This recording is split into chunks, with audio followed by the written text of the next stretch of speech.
Yeah, for today's lunch, chop suey, my version only. Meron tayong chicken gizzard and chicken liver, may cauliflower.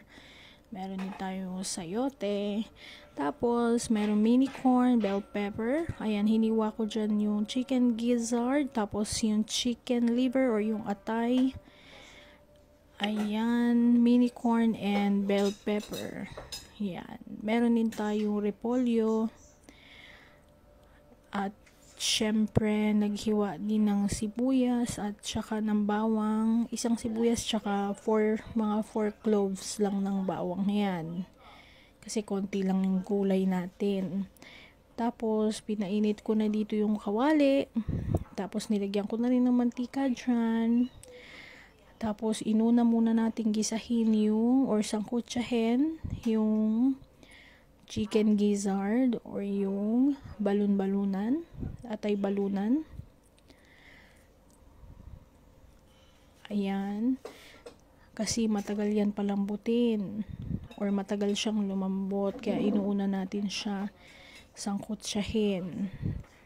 Tapos isi-set aside mo yan siya at sige, sangkot siya. Sinet aside natin yan. Tapos, sinunod natin yung chicken liver o yung atay. Atay ng manok. Ayan. Dito, sa chicken liver, hindi ko yan masyadong pinatagal na isangkot siya. Kasi, mas mabilis siyang maluto or lumambot. Pag tumagal naman dyan, sasangkot siya, ang chicken liver, baka tumigas naman. So, yung sakto lang ginawa natin. Tapos, ibinukod or sinet aside muna natin ang gizzard and chicken liver. Kasi nga, isusunod natin ngayon ay ang sibuyas at ang bawang. Alright. Gisa-gisa, ay sangkutsa pala.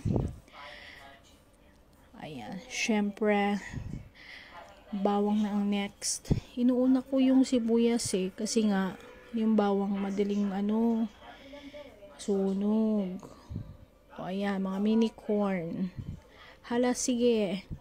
Inuna ko din yan, guys. Pero syempre, si mother,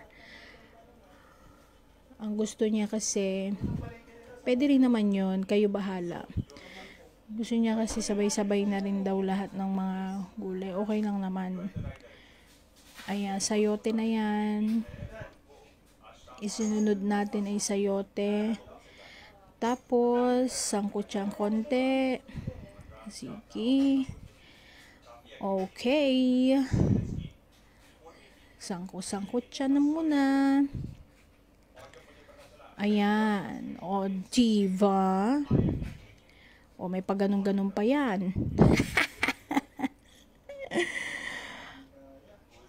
O, diva. Sangkot siyang konti. Ang bango kaya nito, guys, habang nagsasangkot siya. O, tapos sinundan natin yung cauliflower. Alam mo, kanina pa ako sabi na broccoli, cauliflower sabi. Ang kulit. O, tapos sinunod na rin natin yung bell pepper. Ayan. Sinasangkot siya pa rin natin ng mga vegetables, mga gulay. Sinunod natin yung cabbage or yung repolyo. At sinama natin sa pagsangkot siya. Oh, ganda oh. Sabi. Ayan, guys. Tapos naglagay tayo ng konting seasoning. At nag-add pa tayo dyan ng chicken cube. Oo, isa lang naman. Oo, tas konting seasoning lang. Tapos, sangkot siya pa rin. Ayan. Tapos, dito, syempre, isinama na natin yung ibinukod na gizzard and liver. Chicken gizzard and chicken liver. Ayan. Sinangkot siya pa rin natin. Ayan. Sarap talaga. Ayan. Nilagyan natin yan ng tubig. Mga isang basong tubig. Yung basong maliit lang. And ready to eat. O, diba? Luto na ang ating chop suey. Wala nga tayong maliliit na egg yung quail egg. Sarap, kain na guys.